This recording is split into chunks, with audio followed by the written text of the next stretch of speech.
Welcome to the Inside the Empire podcast. I'm here with my guest, Ken Smith. Ken, we're super excited to hear your story. Appreciate you having in here. We want to start all the way at the beginning. So, what was your childhood like? Where'd you grow up? What was the family model like? And let's start there. Okay, first up, afternoon, and thanks for inviting me, and I look forward to the conversation. Yeah, thank you. So from there, my family, I'm the youngest of five, and I was born in Norfolk, Virginia, and my father was a school teacher. Our whole family, both my father and my mother's family, was from Norfolk, raised there, went to high school at Granby High School in Norfolk, and he had five children. I was one at the time. He was a school teacher. It was challenging making things work as a school teacher in that part of the country. So pre social media and the internet, he did some checking around. He put a lot of communications out and found out that San Francisco and Chicago were the highest paying school teachers teaching jobs in the country at that time, 1957. And so Chicago responded first, so we ended up being the northwest suburbs of Chicago, and that's where we were raised. And I went to high school. All of us graduated from Wheeling High School. So, one of five was mom and dad were together? Yeah, they were together, and all of us moved to Chicago. He was a school teacher there. He was a coach his whole life. Nice. In the what they call the main system, Maine East, Maine West, Maine South, Maine North, Maine South is where Hillary Clinton went to, and he was teaching at the time she was there. Right But on. meanwhile, so I was raised in the family of a school teacher, and my mom worked off and on, not a lot. And our upbringing, we didn't have a lot of money. I'd call us little below middle class, or maybe middle class, but it didn't necessarily feel like everybody else on the block seemed to have more than us. We had a block of probably 12 houses, 15, maybe there's 20 houses on our block. No, excuse me, 30 houses on our block.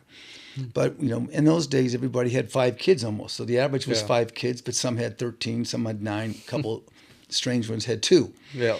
But so we were left alone a lot. And when I say left alone, we're left to do what we wanted to do, whether it be play.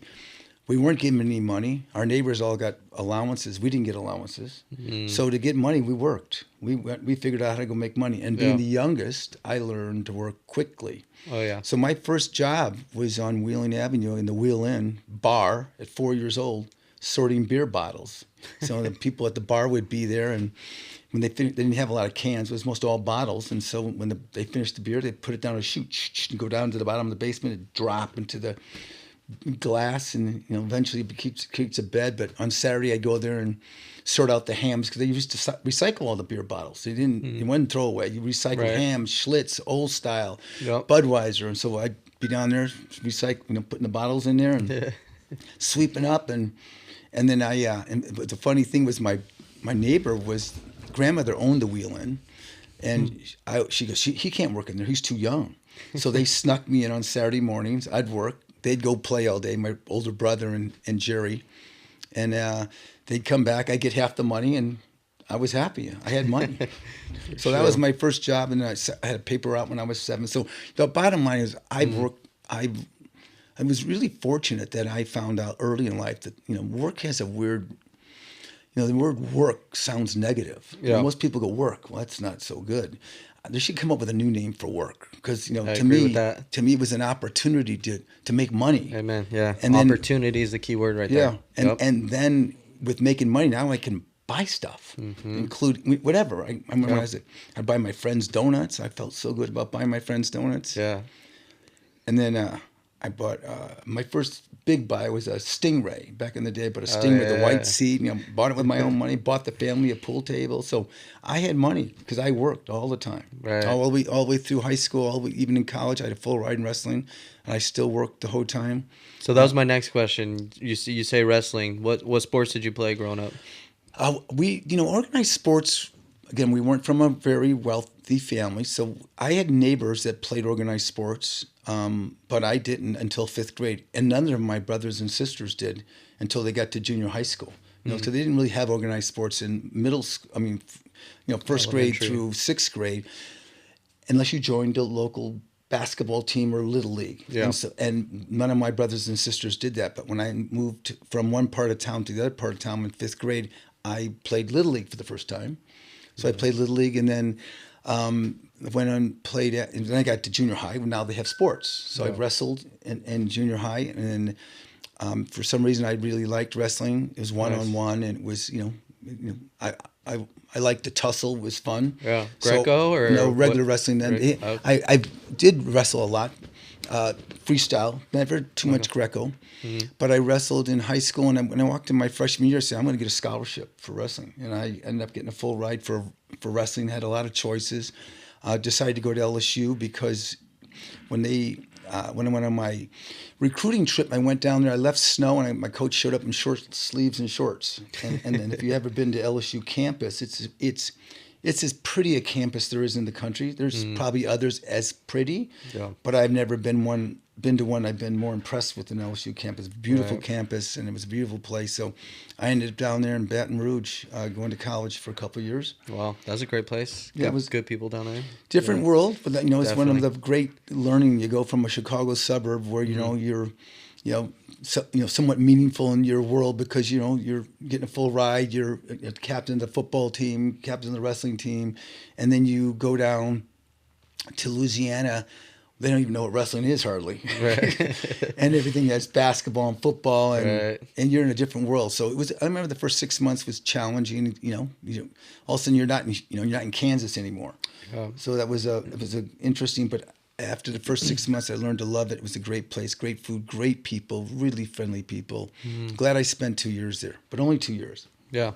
So going into that, you worked under the bar, right? Literally, sorting cans and bottles. Then you did paperboy, and then what? What was your career? I did a fair amount of restaurant work. Okay. Washing dishes, bussing tables. Never did a lot of waiting. Never did a lot of cooking, but did a lot of that. And then did a fair amount of car parking, running for cars because Valet work. because. They'd keep you fit. The faster you ran, the more cars you parked, the more money you make. So I used to like to do that because it helped with your managing weight and staying fit both. But those are all the kind of different things. I did some magazine prescription sales, go door to door trying to sell stuff. I did some of that too, but I tried to do anything if you could make some money at it. Yeah. So you worked hard. So you worked all through always middle school, high school. And keep in mind, paper routes back in those days, those were 7 days a week. Right. Those weren't, there was no days off. You worked every single day. And typically, you'd finish your paper route. It would be just getting light. Sometimes, depending on the time of year, it would be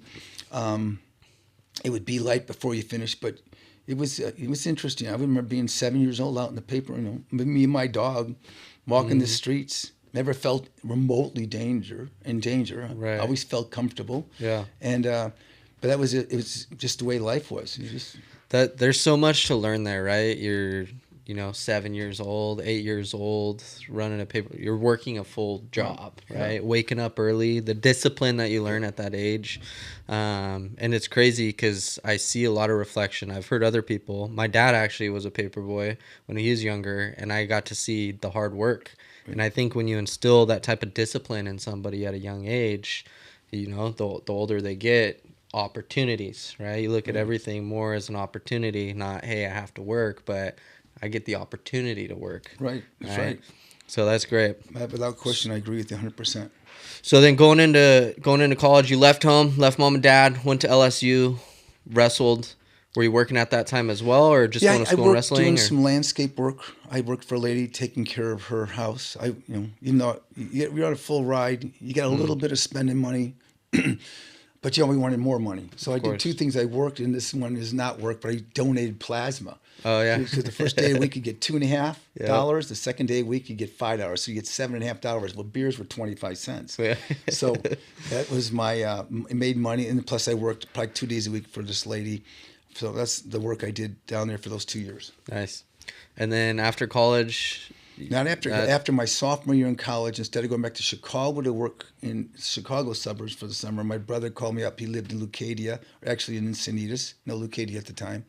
And I moved to California and worked for him in the summer, May of 1976. I came out here and worked for him, doing a route. He had a route doing fresh juices to the health food stores. What Naked Juice it was called Escondido Juice, but it was the fresh juice of that time in San Diego, in South Orange County. So I did those routes along with some cheesecakes that he made, and I delivered those around, South Orange County, San Diego, a little up in LA for the cheesecakes for some of the fancier restaurants. Nice. And then it was time to go back to college to finish my scholarship. I was in a full ride, and I just came up for a summer job. Yeah. And my brother says, "Well, why don't you just skip going back and stay here and keep working?" I had a bad thumb and a bad elbow, and I said, "Well, maybe I'll take a little bit more time off." Call my coach and say, "Hey, coach, I'm going to redshirt this year. Try to heal up a little bit." He says, "No problem." Then came December, and it was time to go back again in January, and we had a conversation.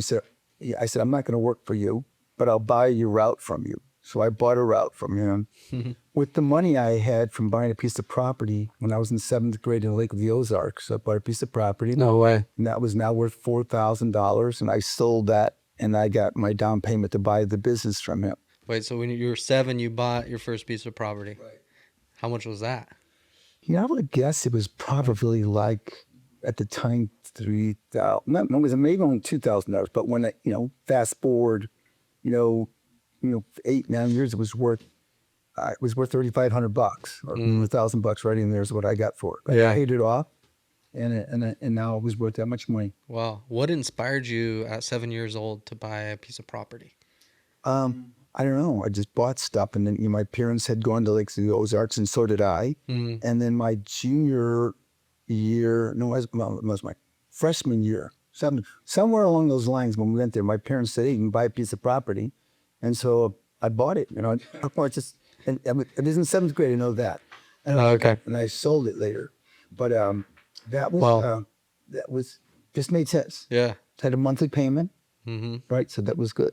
That's awesome. Banks were a little different back then too, and you probably owner carry. Right. Yeah. A lot of people don't know about owner carries. Yeah. Those can work great as a real estate investor. Right. Yeah. Number one rules when I buy real estate today is owner carry. Yeah. But maybe talk about that later. Yeah, most definitely. Owner carry for a lot of reasons. Yeah, absolutely. I remember that when I went to LSU too, it was interesting. You go to college, you're a guy, and you're going to college, there's going to be all this wonderful life that the girls will be everywhere. And at LSU was really interesting. All the girls were on one side of the campus, and all the boys were on the other side of the campus. You were never allowed in a girls' dorm under any circumstances ever. Wow. And girls were never allowed in your dorm under any circumstances ever. So that's the way the rules were, and I understand these are, maybe even currently, those are the rules at LSU. Yeah. They certainly were a few years ago, my buddies tell me. But bottom line is as my freshman year came to a close, I go, I don't like the setup at all. Yeah. So I went looking for a house, and then I convinced my parents to buy a house that I moved into and got roommates to move into. So I get to go through the escrow process, buy. Yep. Go through the escrow, then get roommates, manage the roommates. So that was an educational process as well. Big time. But it wasn't an educational process in my mind at the time. It was a way for me to get freedom. Yeah, for sure. So I really enjoyed that. But that played out to be very important as that was my second real estate deal. Even though it wasn't my money. Yeah. It was my parents' money, but I got to see that, how it worked. Yeah, you got to run the business and operational side of it. Right. Which is great. So then you came out here. Were you single at the time when you moved out here with your brother and started or ended up buying his route? Yep. Moved here in 76, and I had a girlfriend from college, but she moved back to Pennsylvania, or she went back to LSU and finished, and I didn't. I stayed here.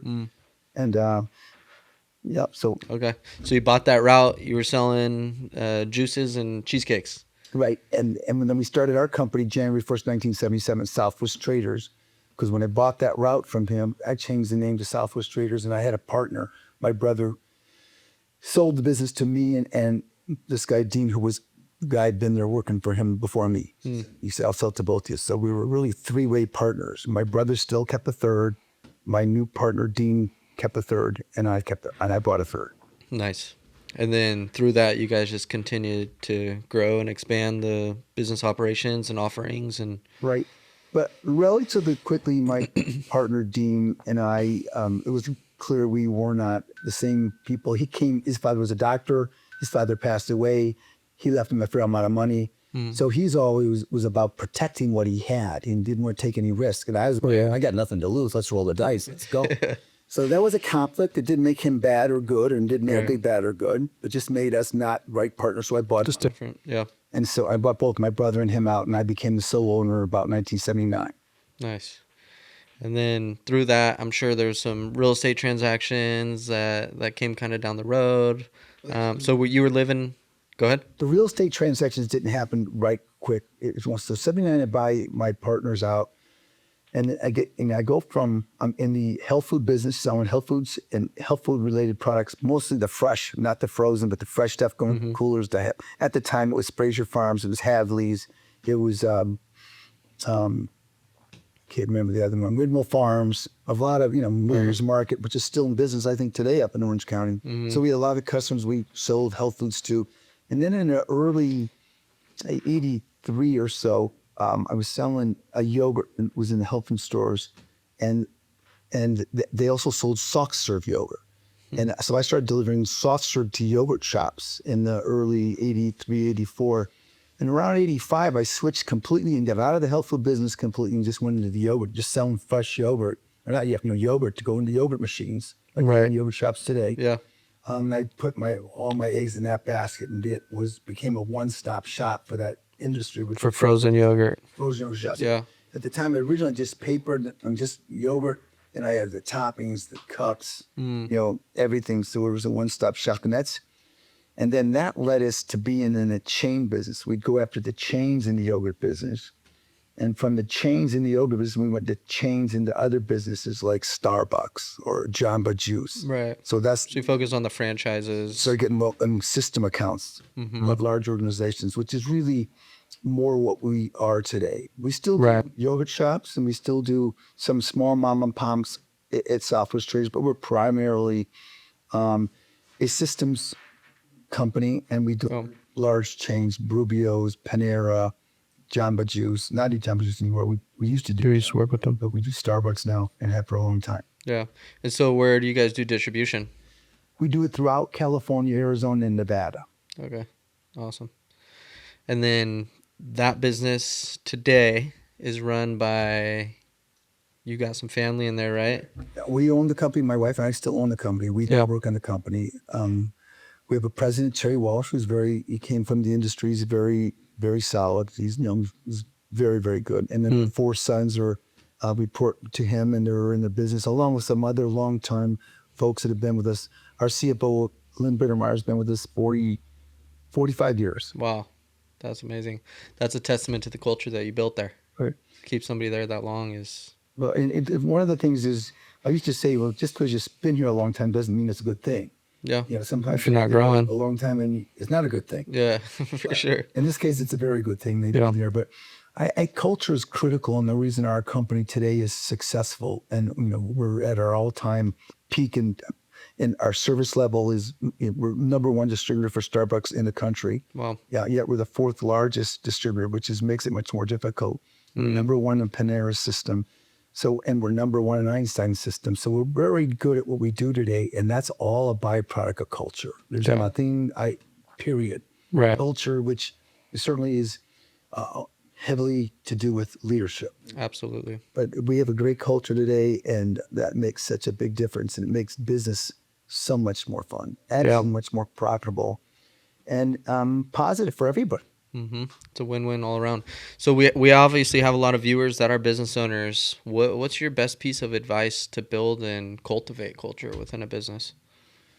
Well, there's a lot of different ways, but I'll certainly say that, that people work for who they trust and they like and they respect. In fact, I think it's a well-known fact. If you looked at why people leave the job, it's because they don't like the person they're working for, which is either their immediate supervisor or something. That's the number 1 reason people leave the position in the company. Right. So you got to realize quickly that these people are on your team, they're teammates. That saying, teamwork makes the dream work. That's really meaningful. Yeah. It's not just a slogan. It's real. Agreed. You got to make sure that there's nobody in the team that's not important. Everybody is important. Yep. And they all need to be treated with respect. Mm-hmm. And they. I learned this slower, but you to try to pay at the top of the our goal now is to be the best payer in the industry. Yeah. I used to say I can't afford to be the best payer in the industry. truth of man is you can't afford not Not to. to. It Yes. costs you too much in turnover and all the things. And, the turnover means frustration, bad for morale, bad service, all bad for the P&L. Yep. All of it's bad. Our turnover 100%. has never been lower. Our accident rates never been lower. Our service levels never been higher. Our comp, our drivers, we get very good comp for our drivers. Driver, we can take a guy in a warehouse, comes in our warehouse, and works somewhere else, does a good job, qualifies for gears, shifting gears, and he becomes a driver. And he makes $105,000 a year. That's the average pay in a driver at our company, which is a very good pay. And that's the average pay. Yeah. The ones that are hungry, do even better. And they're solid jobs, and they're consistent. The food industry may not be, it's not glamorous by any stretch of the mission. It's a blue collar world. Yeah. It's not explosive, but people eat all the time. So it doesn't have the huge ups and downs that some of the other industries can have as well. That's right. 100%. So with that, obviously, I mean, how many people are on your team? About Up there. 500,000. I'm sorry, 500 today. 500 employees over there. 500 employees. Through the three facilities, Fresno, Stockton, and Temecula. 500, 550 maybe. Okay. So that's a big company to run and operate, right? And so multiple locations, obviously, that didn't just happen overnight. That was something that you guys built and established. There's, a lot of business owners, again, that are watching this. What would you encourage them with? And let's say they're, a couple years into their business, just getting going. They aspire to have 500 employees one day, but obviously they're not there yet. What's some words of encouragement for them on that? Well, I'd make sure you stay focused on being good at what you're at right now. Don't think about expanding too quickly and get too far away from the barn. If your P&L can't afford it, don't expand. Make sure you got plenty of room for error, because when you expand, that's going to lead to likely going to lead to some bumps on the way, and likely going to lead to lower profits in the new facility. That's likely. You maybe have a wonderful situation where you can avoid all those things that are likely going to happen to you. Absolutely. Don't always think you're going to beat all the odds. Of course. There's already going to hit some of these things that have hit most people when they expand. So make sure you're in you can't be afraid to make moves. Of course. You don't want to live, you don't run your business out of fear, but you just don't want to be reckless, because sometimes growth will kill you as fast as shrinking. You have to overgrow and overgrow your cash flow. There's no question when you start to expand, even though you're growing, you got to make sure you're looking at that cash flow to make sure that that's under control, just as much as your growth and just as much as your labor or whatever your key metrics are in your business. But certainly cash flow is a key. Cash flow is king. Yeah. 100%. And that's what I love, like just having this conversation with you right now. And I know that the audience is going to get a lot of value from it, is just the numbers, and if you're in business, you got to know your numbers. You have to look at your P&Ls. You have to look at your balance sheet. Cash flow is king. You can have a horrible P&L, but at the end of the day, what are you going to do to get out of that? And how are you going to increase cash flow? Maybe your P&L looks great, but cash flow sucks. It doesn't give you the ability to scale, right? So there's so many variables. Cases when you can have a good P&L and be starting cash flow and actually put you out of business. I know I've been involved with business groups since 1986. It was tech. Then it became Vistage out of San Diego. It's a worldwide company, but that's the group I was in, which is a group of businessmen that get together once a month, and they have a facilitator. They kind of set the agenda, bring the speakers in, and then you have round tables. But you'll learn a lot in those kind of environments. Absolutely. Particularly you'll learn about other people's mistakes. And you can maybe avoid them. A smart person learns from somebody else's mistakes. That's right. Some of those round tables were really, really good for those things, to learn about other people's mistakes. But also was a wonderful place to learn about how to solve people's situations. So you have 10 people sitting around a room, and entrepreneur X has got this problem this month. Right. And the group is looking at how to try to solve that. And they would give it their best effort, because they're part of your group, and that's what you're there for. That's why you're in the group. Of course. To try to benefit each other. And it was fun, and you learned a lot on watching what worked and what didn't work. And people came in and didn't work. So it was a fun thing. And I did the same thing up in the executive forum, which is another group. But being involved in those business groups has been very advantageous and very educational it's like a continuing education. That's what it is. But it's custom right to you and your world, and it helps you, you know, understand it. The people in these groups often are not from your industry. Yeah. In fact, my history was nobody was from my industry. It could be a banker, a CFO, a CPA in there, all kinds of different businesses. So they all have a lot of the same fundamentals about business practices and things. So it was very, very positive. So I certainly, I know we didn't ask about, but those are one of the things that I found very beneficial over time is my continuing education. Yeah. No, I agree with that. It's important to continue to grow and scale internally as much as it is externally.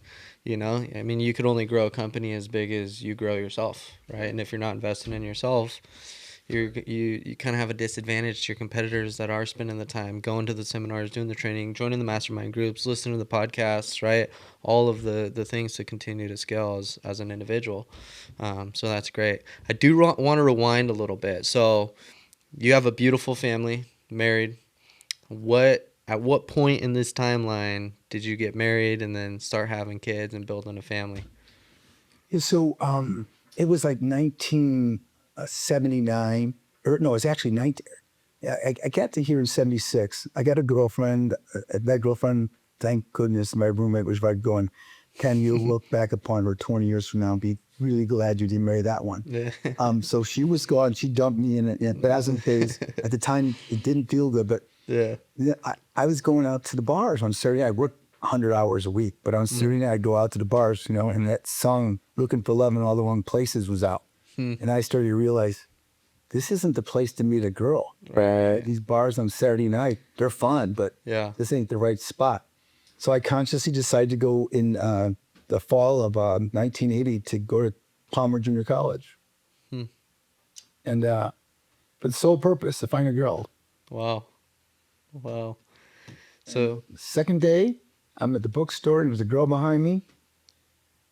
And she barely talked to me, like, because that was a typical thing. You're a guy from Chicago and the girl from California, and she doesn't. What are you doing? But somehow she told me where she worked, and I probably get hit for stalking today. But she wouldn't give me her phone number. I went outside and waited for her after we got through the. Can I walk to the class? No, but I called her at work, and the bottom line is, you know, we ended up getting married. wow.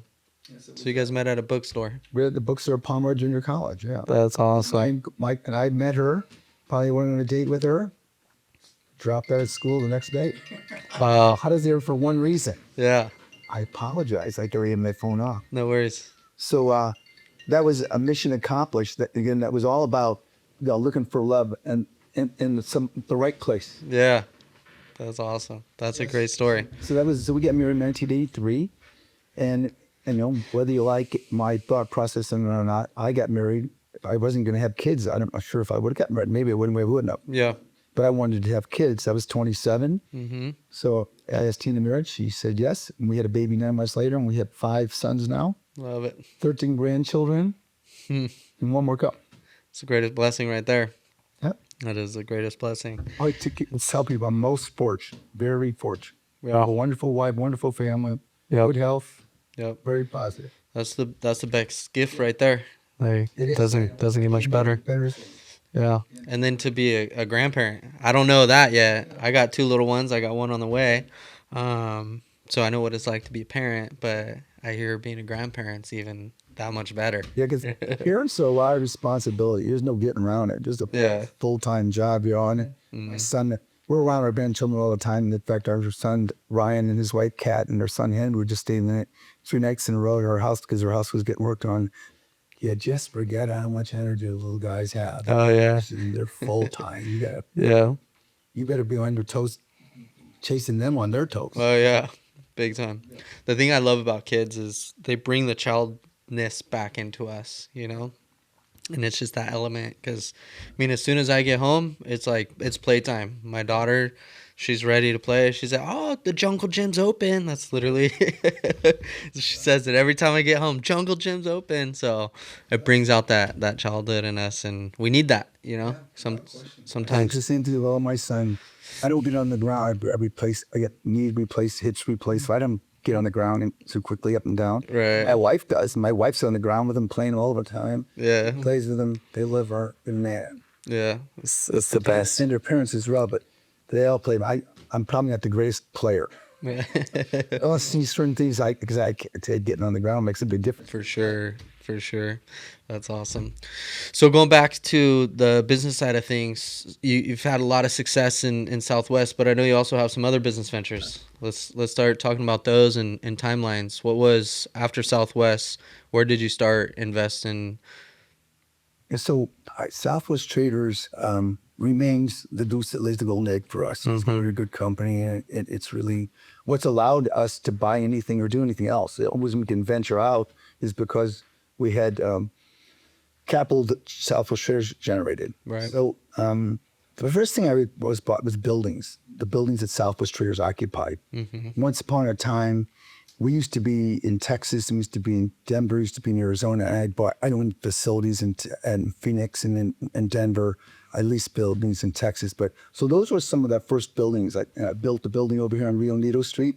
Oh, yeah. In 1986, I bought the land and built a 20,000 square foot building on Rio Negro. That was my first building I owned, built from scratch and owned. And then from there, we bought the one on Diaz Street, and we bought a variety of other properties over the course of the next, I bought properties till 2010, bought warehouses and stuff. And in 2000, I did buy some other properties up in Rainbow, like our house, and I bought some land around Rainbow.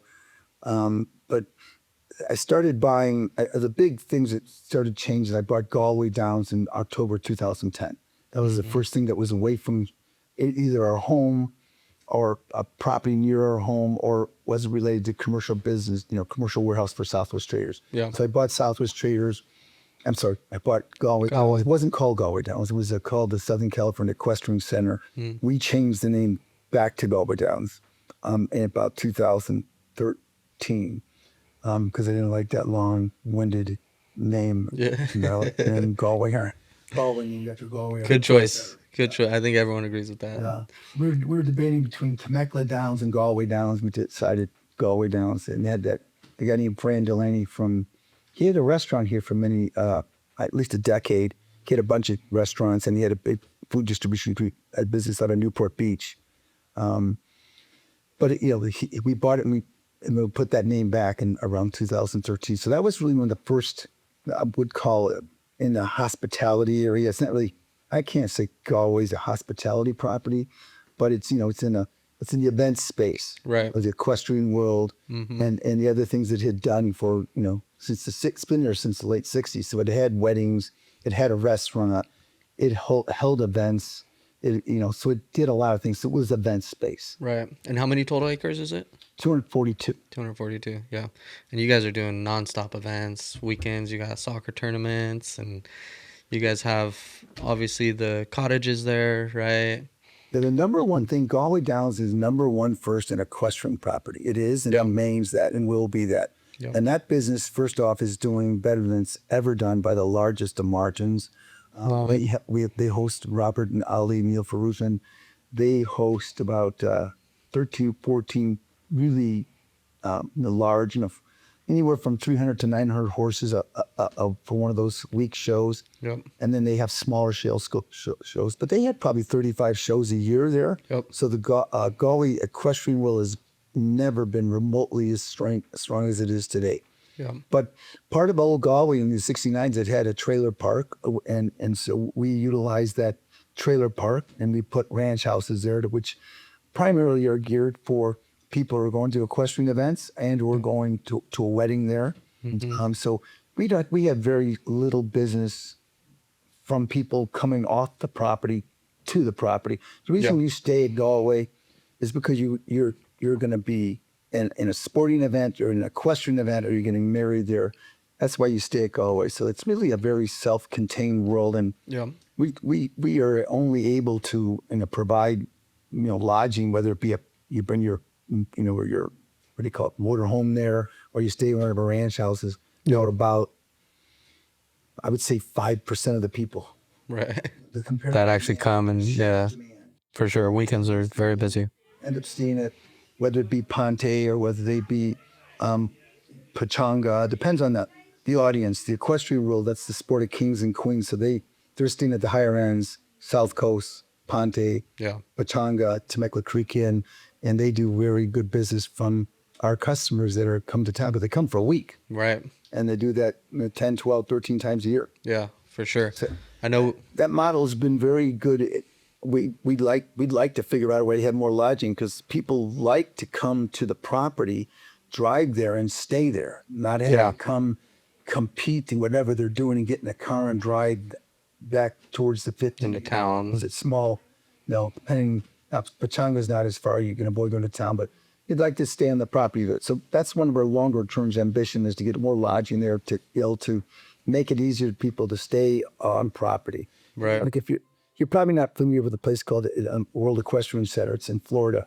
It has a big hotel, and that's not our goal to have a big hotel. Our goal is to have lodging more like little 2 bedrooms, 2 things spread around where people can stay because people from the equestrian world, particularly, they have dogs. So elevators and dogs don't necessarily work great. Right. Floor, the 3rd floor. So we're probably going to stay. We got to figure out a way to get more lodging because that's what our guests and our customers want. They want that experience. So Absolutely. stay focused on trying to get more and more of that to fulfill that demand that's being met anyway. Yeah. And it's really a beautiful piece of property. There's so much just to do right there on the property, and so with the events, of course, makes sense that you guys would add and supply more lodging. So since we're talking about it, obviously everyone's very sad. Everyone's curious what's going on. The 2028 Equestrian Olympics were supposed to come. What happened with that? I know there's not clear answers, but I'm sure everybody would love Ken Smith's perspective on this. Well, I can speculate, but I'm pretty sure I'm going to be pretty close to reality of what happened. But we went through over a 3.5-year process. We were, there was a variety of venues they were looking at. The group that was part of LA28 looking for, they were in charge of picking the venues for events, and we originally were not on that list. And my good friend Mike Millay, who I went to middle school with and wrestled, and high school wrestled, went to LSU and wrestled. Wow. He went on to work at Disney, and so he knew that space and knew that area. So he knew some of the people that were on the LA 2018, and he called them up and said, "Hey, is Galway on your list?" And they said no. They came out, looked, and go, "Yeah, there's a lot of good things here." Right. So after 3.5 years, or 3 years really, it was pretty much decided. They said, you guys are, because you're lower cost than any place else, because you already got all this infrastructure here, because you've got a team that can not only handle 250 horses that will come in for the Olympics, you got a team that can handle 900 horses. Our shows get to 900 horses. So we have the equipment, we have the people, we're experienced, and we can execute this. And then it's a legacy property, which means it's not like Versailles. It's not like in 1984 Olympics where they had the jumping up in Santa Anita and they had the cross country down in Fairbanks Ranch. In all those cases, they build them and tear them down. Right. There's nothing there for the equestrian community to benefit for decades to come. Yeah. So we were very happy. They chose Galway. They designated us as the spot, and then they had one thing left to do, from what we understood, which was the LA20 had to approve the 5 or 6 sites, the LA City Council, the 5 or 6 sites that were going to be outside the city of LA that had to be voted on and approved by City Council. We were the only equestrian facility that they voted on, and along with other venues that weren't related to equestrian. Yeah. And so the vote happened. We popped the champagne. We think it's done. It's over. Yeah. And so not exactly sure how they undid it, but I know it has a lot to do with billionaires have a lot of money, and the people who own Santa Anita are billionaires. Oh yeah. And they're in the equestrian world. And it's a big world. Her rides I believe is trying to ride for the Canadian team, and the guy in charge of the LA28, Casey Wasserman, he also has a person in the riding world. So I think that it's the sport of kings and queens, and the kings and queens decided they wanted it in Santa Anita. Yeah. And so how they exactly got it done, I'm not sure. Yeah. they unraveled Money talks. and all the yeah. I'm Yeah. saying Money talks. That's I'm very disappointed. yeah. And We all are. frustrated. It's a miss on them too. Because it's not going to be a legacy property. Right. So, Santa Anita, Yep. you looked at what's happened to that industry under their watch, in which Stronach family, it's not you can just Google it. They control 40% of it in America, in North America, Canada, and the United States. And under their watch, that industry hasn't done well. Yeah. And as Santa Anita is not doing well, the whole industry, it closed down Northern California.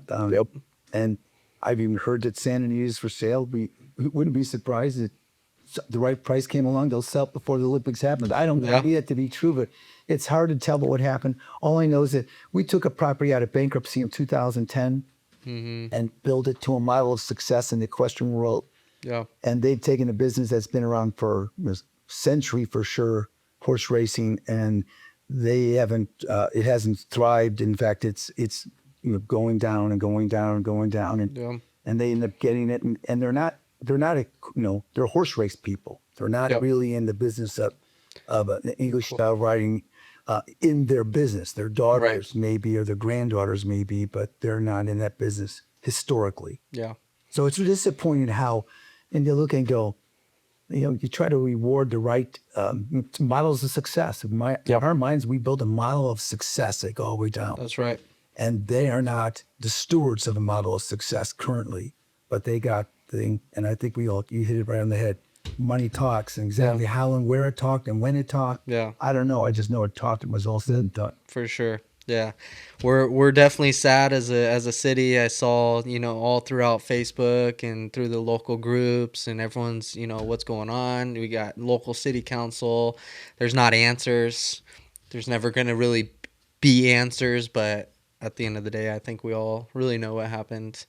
And hearing, kind of your perspective and what you guys did, like, thank you guys. Thank you for at least, putting us on the map and making an opportunity. And we know that a lot of big opportunities are going to continue to present themselves through the property that you guys have already invested in and are going to continue to invest in. So it'll keep growing. Yeah, along those lines, I mentioned the words before. Teamwork makes the dream work, and we have a phenomenal team at Galway Downs. The folks, Ali and Robert Kellerhouse, Robert Neil Ferrugian and Robert Kellerhouse, the shows they put on, and they have been putting on, and now recently Ali Neil Ferrugian sold his business to Equine Network, which is a very successful company out of the Western style world. So there's a lot of positive things going on in the equestrian world. We're at our all-time high at Galway Downs on the equestrian side of the business. And that business is going to get better and better because the team we have there, and again, if we can address some of the lodging, it's going to continue to make it easier for Robert and Ali to put on world-class shows. So we're really excited about what's going on. And there's no question, we're frustrated about and disappointed about the announcement, but so much positive going on at Galway Downs, so much in our future. And the reality is we got a lot of people didn't know who Galway Downs was or where it was or what it was. Now a lot more people do. Absolutely. Than they used to. So all that's a positive, including our local community. Our local community have never been out to a show at Galway Downs. Right. Watch a 3D eventing or a jumping show. I would say I bet it's 99% of the people in Temecula will come up and play sports or get married there. Yeah. They've never seen what's going on that equestrian side. And I'm not an equestrian person. I wasn't born or raised. I told you my dad was a school teacher. I didn't know this. Out of Chicago. And I love what those people do, and I'm very impressed, and I'm very entertained by it. It's top shelf. Yeah. And these guys are really good. We have Olympians come to Galway on a routine basis. Right. And they put on a great show, and it's a great experience. So we're going to be, unlike in the past, we're going to really focus on trying to make it accessible to the general public and having tickets to sell there and come and enjoy it. We have some really great VIP experiences there. It's really quite good. In fact, have you ever been there on a Saturday night for the Grand Prix? No, I haven't. Not on a Saturday night. Yeah, I'll invite you to the next one. When one's coming out Yeah. with your family. That'd be great. It's really, you'll be surprised. Yeah. I almost assure you. Yeah, I've seen some of the shows and been there. I mean, the property's great. I love horses. My dad was big into horses. He loved going down to the horse races too. So he kind of got me into that a little bit. There's actually a show that just came out on Netflix. It's about racehorses. Yes, it is. Yeah. It's actually really good for anyone. Yeah, for anyone that's interested in just learning about the industry, the horse racing industry. It's very insightful, and you can learn a lot. But yeah, I mean, horses and just the equestrian industry as a whole it's amazing. It's kind of I feel like it's a lost art. There's not as many people that really are living that lifestyle, and hopefully, I can encourage people to do that. We bought some land out here. We're developing a family ranch, and we're thinking in portions. We're out over off De Portola and East Benton, out towards yeah. That's not Valle Los Caballos is more in on off of Deep Portola and that. So Valle the horses. Yeah. That where Galway is, and that that whole property was developed to be that. And I mean, you see the signage you come into Jamaica unless they change it recently. New opportunities, old traditions. Right. Yeah, we're committed to try to keep the old traditions, keep Galway, Amen. keep Galway, and in the equestrian world strong in Valle Los Caballos. Not what's happened in Los Corralitos. I mean, Los Ranchitos, where we lived for just outside of Los Ranchitos for 20 years. A lot of horse properties there with horse facilities, very few horses today. Yeah. Because the trails aren't as effective. There's not places to compete.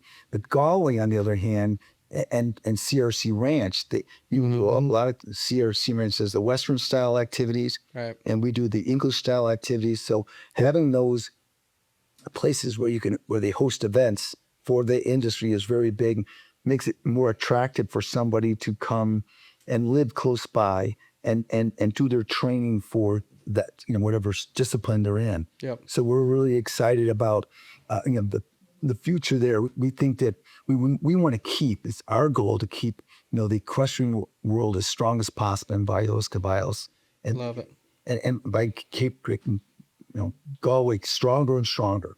The stronger it is, it makes it more attractive for people to want to buy it and do whatever horse discipline they're doing around the likes of CRC Ranch and Galway Downs. Yeah, and you nailed it on the head.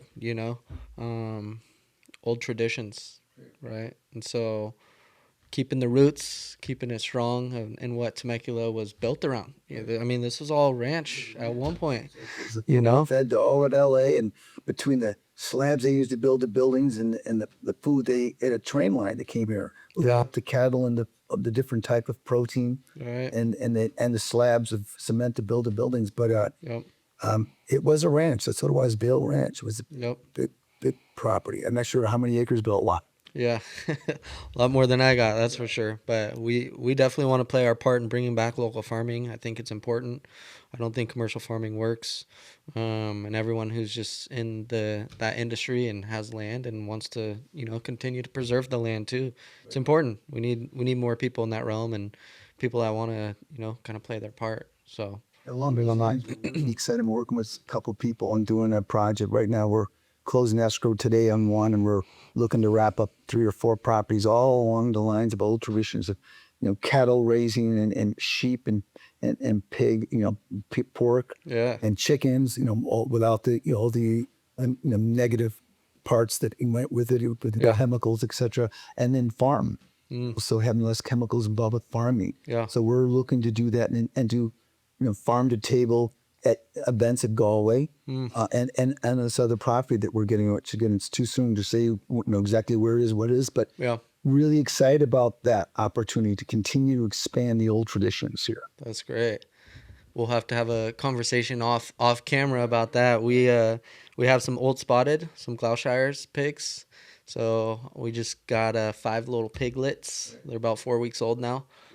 We have 9 pigs, but I got chickens, little mini horse, goats. So we're working. It's a development. I didn't grow up in this world either, so it's still new for me. Yeah, Yeah. it's my 2 of our sons. I think one of our sons now only has chickens, but we like that. We think it's agritourism. Yeah. Just as we already got the wine country, we already got Pechanga, we got the golf courses here, we got Old Town here, we got Galway Downs here. Yeah. I think this is another great addition to just separate, or to just help advance what's happening here in the Temecula Valley. Yeah, I love it. I love it. We'll definitely have more conversation on that. We'll definitely share it too once it gets more settled. We're not that far away either. Love it. Ready to announce some things here probably within 60, 90 days. Awesome. Awesome. All right, so we got to kind of speed ramp this because I know you got a busy schedule, as do I. So you ended up 2010 purchase Galway, and then what was the next business transaction after that? Purchased a lot of property around Galway. In a fair, we just because my friend who again worked with Disney recommended, buy as much property around so you'll have some options of the property. So we own property on the corner of Los Caballos and 79 South, and that property is zoned, and it could be a resort type property. It's in wine country, WCW. Whether we'll do that or not, I don't know, but the good news is we've got other properties that can help enhance what goes on at Galway Downs. That's the sole reason we bought it, is to have options available for us there. So Love it. those are there. And then after we bought some property around Galway, all of a sudden started looking at, we bought what was called Indian Oaks Campground, and now we changed the name to Native Falls. We're really proud of that. That was a treasure. It is a treasure. It is a treasure. It's getting running water year round. It's got fish in the pond. Kids can swim in. Big boulders, big trees. You go there and you don't know where you are. Yeah, it's a hidden gem. Yeah, it's a very, very cool little place. And again, we're the current caretakers of like all of our property. We're just the current caretakers of the properties. Yeah. And our job is to try to do as best we can for the land itself, and also help bring value to people, and to help fund taking care of the land. Right. We do Native Falls, which has been a long project. That has not been an easy project or a profitable project to date. Yeah. But I'm confident we'll be. Cross Creek Golf Course, we bought that. I think about 4 years ago. Our son Blaine and I bought that, and that was it. And it was a property that was not in great shape, just like Native Falls, just like Galway. Galway was in foreclosure. Yeah. Indian Oaks was. It was a very. That was a mess. Yeah. People living there year round, and the police. A lot of drugs. Yeah. It was not a place you want to bring your family. Yeah. So that's changed. And Cross Creek was in disrepair. Was deferred maintenance going on there too. So all those properties we've taken and revitalized them. That's where the Legends Reborn came from. The original Galway Downs was a Legend Reborn. Came up that slogan back in 2015. And then these other properties are just part of the Legends Reborn. So we try to keep these properties that have those, great cornerstone pieces in them, but have been, have deferred maintenance or haven't been taken care of, and try to bring them back up to better scale. And that's what we're committed to doing. We're doing it. You are doing it. Doing it. Yep. And we're not going to lose focus on that, because we believe, and we think the P&L shows as well. People like that. Yeah. Not only is it fun, and not only is it good to the land, people enjoy being around a property that's got a lot of life to it, that's taken care of. Yeah. And so like I say, it's fun. Yeah, absolutely. And when we first met, you had shared with me, you said that through all of these businesses, you want it to be a place where families can build memories. I'll never forget that conversations. And everything you do, it's about building a place where families can build memories. And it showcases through your work and through the properties and through your team and the efforts and the financial responsibilities that most people don't even think about. They definitely don't think about. But all of this comes with a high level of risk too, And so through that, I'm sure on behalf, it's safe for me to say on behalf of the entire Temecula community in the Valley, we appreciate you, and we appreciate you investing in the land and making Temecula a better place, because it doesn't go unnoticed. Yeah, absolutely. Absolutely. So Cross Creek, and then that was about 4 years ago. You guys have built that. I mean, that's a beautiful course. If you guys haven't played Cross Creek, that's a must. It's up there with Pechanga. I love Journey. Journey's a great course. Cross Creek's. The same. Art Hill's the one that designed Cross Creek first, and then Pechanga. I did not know that. I did not know that. So Okay, that makes sense. when you play it, you can see the similarities about the. It's not just bring your driver out of every hole. He's got so you're not using your driver yet. It's a par four. Yeah, So it has challenges. Obviously, Journey's a premium property. of course. You know, that's really not in our sights that we're going to be equal to the likes of a Journey because we frankly don't have the funds to have a property at that level. Right. But we want to be, within sight of that. You are. Pushing against it all the time, but that's a gem over there for sure. Yeah. It's a treasure. Absolutely. Ours is a treasure too in a different way. Right. Ours is a treasure. We're very, very proud of what's going on. I love that course. It's a great course. We'll have to go So, play some golf. yeah, definitely. And then I know there was a couple more business journeys that you've gone through. So kind of We bought. I had some money in an exchange. I sold something someplace. I had money in exchange, and ended up buying. Dan's Bob Olson was the owner for 10 years ish, and he decided he was going to move more back to Minnesota where his grandchildren were. So we bought Bob's Dan's Adult Soul, and then shortly afterwards, maybe a year later, we bought Mesita Alvina, and then our son bought his house. Brad, our third son, and his children, his wife and his children lived there at his third house. So Bob, we feel fortunate to have assets that Bob, was caretaking for a period of time, and now we're caretaking those assets, and we're proud of what we're doing at Danza. And most people, you don't see a lot of Danza yet, but it's coming. We're about to pull our permit for the. We did change the bureau room to an event space that was done. It took a few years to get that done, but now Wedgwood is doing weddings there, and we do celebrations of life there. It could be a variety of things. It's a beautiful property or facility right sitting in the middle of the vineyards. Yeah. And now we're going to put a terrace on and have some food. And the next step after that is to put Galway Spirits, reopen Galway Spirits up in the old tasting room. Love it. Have our, have our vodkas and our gins that come from our grapes through our vineyard, from our vineyards, through our winemaker, through our stills, and you'll have a great grape-based vodka and gin, which we've made for 4 or 5 years, 6 years. Very good product, but it's difficult over the commercial side of town where the warehouses are. But over there in the wine country, I think it's going to do well and add a nice feature to a wine experience. Yeah, absolutely. And that's exciting. I know a lot of people out in the community, more of the locals know about the properties. They are beautiful. And I'm excited to see what you guys do with them. I know there's more plans, some things that we can't reveal right now, but there's some exciting things that are going to continue to happen on those properties as well that you guys have in store for the future. So every year we look at how we make each of these properties better. Year. And better means a better value to our customers. Certainly a place, we like people come and want to celebrate life there. Yeah. And they can celebrate life because someone's getting married or they're participating in a sport or they're truly celebrating someone's life that's passed away. So all of our properties are geared with just celebrate life, come here and celebrate life. We want to make it easy for people to do that. We want to facilitate people celebrating life. Yeah. Love it. That's amazing. So 7-year-old paper boy, now looking at you, where you're at today, would you have ever thought that this would be the life that you're living and you 5 beautiful kids, married, 13 grandkids, getting to be a huge piece and an asset to an amazing community, Temecula? What did you think that this is what your life would look like? For sure, no. I remember when I moved here in 76, I lived in the garage cement floor of my brother's house in Leucadia.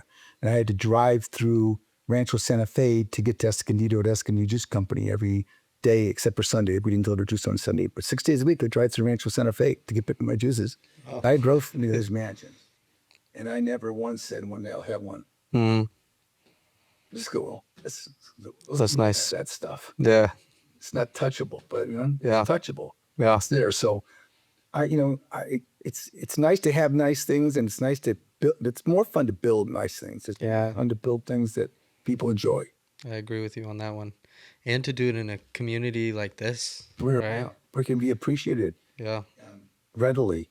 There's a lot of things. It's a great community. There's no question. It is. These all of our 5 sons here, they all graduated into Tobacco High School. Good community. Yeah, it is. We're super grateful to be here and be raising our family as well, and to be able to get to help other businesses grow and scale. So it really is that community. I grew up in a super small town in Nevada, just outside of Reno Lake Tahoe, and it was community.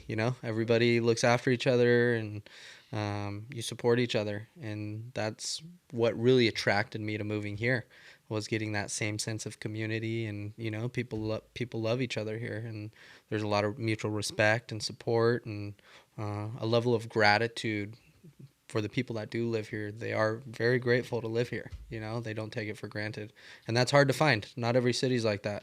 So I think we're all most fortunate to live in that community like this. yeah, absolutely. Take it for granted sometimes, but I always try to remind myself. There's I had heard a sermon a long time ago, and this pastor talked, him and his wife, every day they drive home, and he would say, "Babe, like, wouldn't you love to live here? Like, wouldn't you just love to have that house?" And I started taking that mentality and perspective. And so when I'm with my wife, even by myself, but especially when I'm with my wife, it's like, we're driving up to our house and to our land. I'm like, "Babe, could you imagine living here?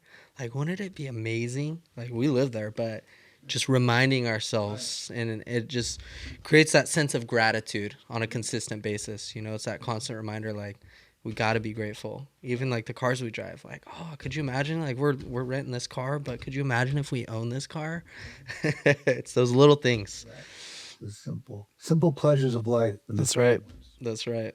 Yeah, we are very fortunate to live in this time and in this town. Yeah. So I would ask, what's next? I don't know. Maybe there is some more. What's next? You already gave us a little hint into the farm to table and possibly closing on some escrow here. Is there anything outside of that could possibly coming down the road for the Smith family? I plan to continue to raise our family here. They'll like it here. We looked at,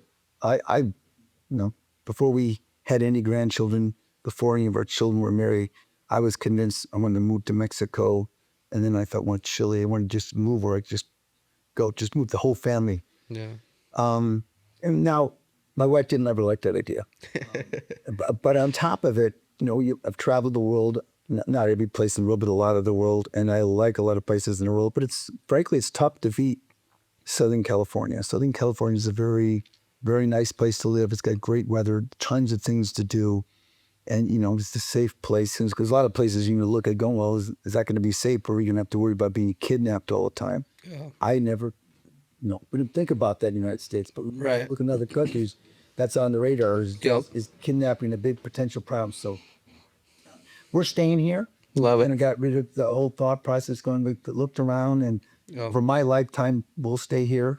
My children, things could be different. But we really like the community, and we plan to stay invested and have our kids. They're in sports already. We're engaged. They're not only just sports, but equestrian, grandchildren's, and not our grandsons yet, but our granddaughters are riding horses. Love it. So that's where we're at. We're vested here. Southwest Traders is here, and we'll continue to expand on what we're doing here. And I wouldn't be surprised that in the future, one of the 4 boys at Southwest Traders may come away from Southwest Traders, may get involved in the hospitality business. But I'm not sure that will happen. Some of them have some interest, but because obviously the hospitality industry is a little bit more fun than the blue collar moving cases of Southwest Traders. For sure. It's just they're different worlds. Yeah, it's a little sexier. A little more fun. Yeah. Right on. That's awesome.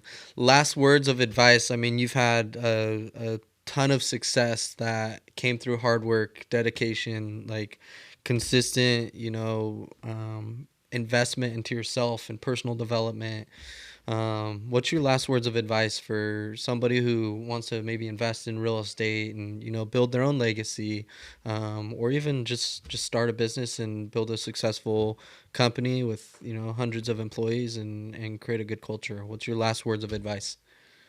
Well, I think if in business, investing or having a business, it's a business. Either one. If you're investing, you're making a financial decision. If you're running a business, you're making a financial decision. So you really have to make sure what you're doing is sustainable, which means your P&L's got to be part of your focus.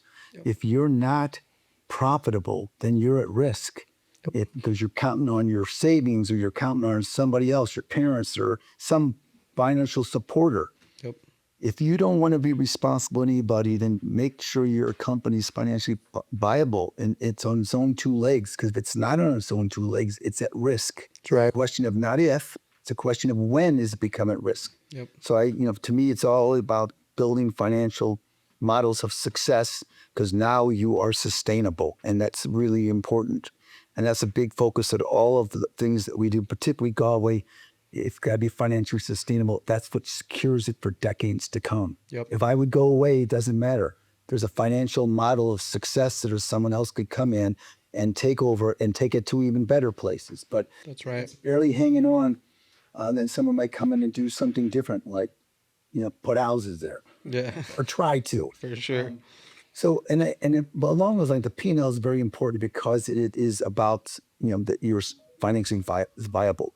Yep. But the other thing is, if you have an organization, culture is critical. You've got to have a good culture where people know they make a difference, and it's got to be real. Can't be fake. It's got to be real. That everybody's important. Everybody's part of the team, and that's how you win. So it's right. Back to where I said, I think now the third time, the teamwork makes the dream work. So I would always look at making sure you got a team that wants to make your dream work, or your collective dream work. Of course, 100%. No, that's great advice, and does not go unnoticed, obviously, within your work and within your success. So we appreciate that. I know the community will as well. Any last words? Just again, I feel most fortunate. Thanks for taking the time to chat with you. Thank you for coming in. Yeah, we appreciate having you.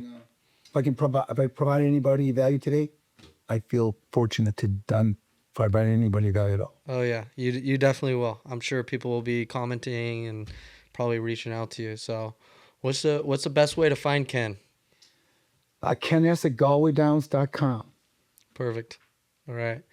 Thank you guys. Appreciate you tuning in to Inside the Empire podcast with Ken Smith. Make sure to like this, comment, share it. And 2 things.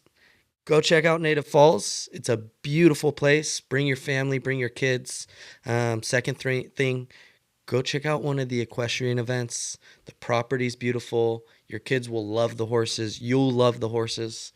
And the show that they put on there is next level. So it is an Olympic model. So you guys will really enjoy your time there. So thank you, Ken. We appreciate you. We appreciate it. Yeah, absolutely.